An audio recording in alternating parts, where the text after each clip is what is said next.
Abonnez-vous massivement sur votre chaîne Rigmaleous TV.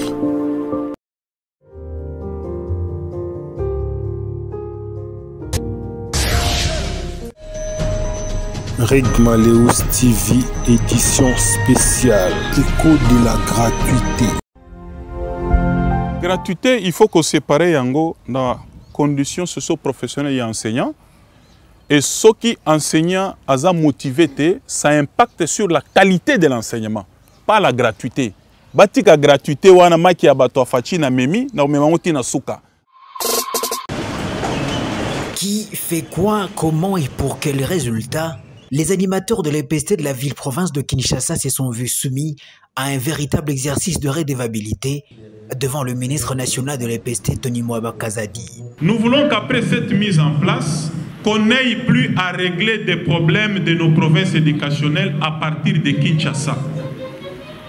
Que les solutions soient déjà trouvées au niveau des provinces. Il s'agit, selon le ministre, de s'assurer de la mise en œuvre effective de la vision du chef de l'État, suivant ses orientations dans ce secteur sensible de l'éducation, avec son lot de défis, afin de tâter ce qu'il en revient sur terrain.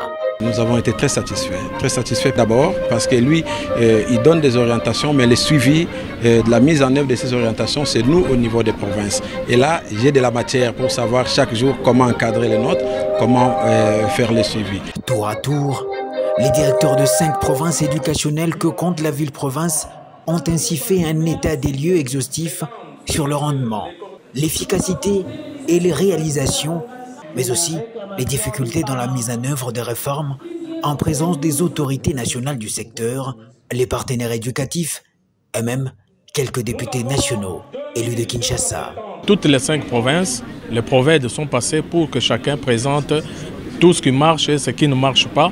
Quelles sont les solutions? On a trouvé à la base lesquelles nous attendons de solutions de la hiérarchie. Donc tous ces problèmes-là ont été déroulés.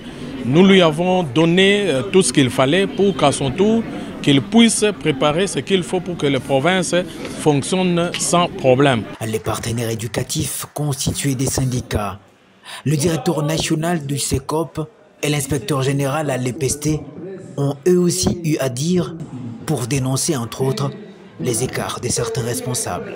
Si ces structures ne sont pas prises en charge... Ceci dit, Tony Mwaba est satisfait et appelle tout de même à redoubler d'efforts avec des nouvelles orientations, car selon lui, les défis sont toujours immenses.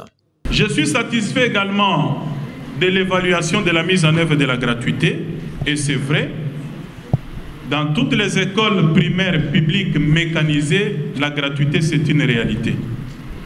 Aujourd'hui, une réalité vivante, mais vous savez que dans toute société, il y a toujours des personnes sans foi ni loi, sans remords ni scrupules.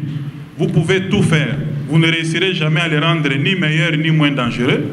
Ils feront tout pour continuer cette affaire de perception illicite des frais. Mais face à cela, nous avons également une réaction appropriée, c'est la sanction. Et la sanction doit être vraiment permanente. L'initiative est donc louable et permet d'écarter tout ce qui peut constituer une pierre d'achoppement aux réformes audacieuses en cours au sein du sous-secteur EPST. On vous demande une seule chose, c'est de travailler. C'est la deuxième étape de ces visites d'itinérance que mène le ministre Tony Mwaba, déterminé à redorer l'image du sous-secteur EPST, mission lui confiée par le chef de l'État Félix Tshisekedi.